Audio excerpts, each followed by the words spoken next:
and this is a very important date in flood history.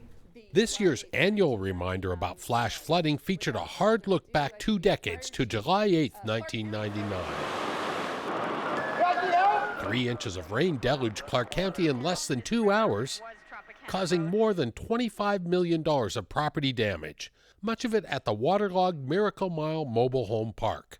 State and federal agencies swiftly declared our community as a disaster area. Many remember that fateful day, including Clark County Fire Chief Greg Castle.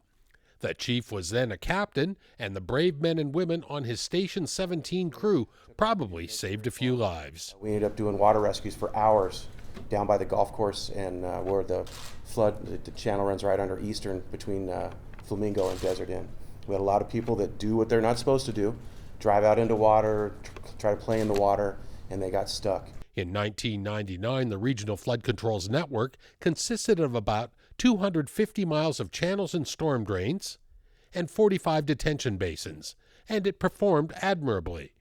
But the drainage system was no match for the epic amount of rain that pounded our valley in such a short period of time. The most rain fell at Duck Creek and Paradise, which is right about where Windmill and Paradise cross. 3.23 inches of rain was collected at that one rain gauge. And to put that into perspective, our annual yearly rainfall average is 4.19 inches. And so we had 3.23 inches, almost 75% of our annual rainfall total came in about 90 minutes. That 100-year flood taught the district many lessons, and they executed a construction strategy that continues. 650 miles of storm drains and channels now funnel floodwater into 100 detention basins, and they've got many miles more to go. Just in detention basins alone, over the next couple decades, we'll have to build close to 36 more detention basins, a couple hundred more miles of channel, and it's like a big puzzle. That puzzle is not complete yet. As the valley grows, so does our system. So we have at least 20 more years of investment. We've invested close to $2 billion. I will probably match that number over the next 20 to 30 years, all for the protection of the community. Although my car almost tipped over on its top.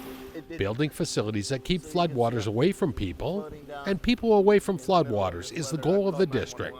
And they offer a series of outreach campaigns on billboards, social media, and television public service announcements. For more information and tips on staying high and dry, visit ccrfcd.org.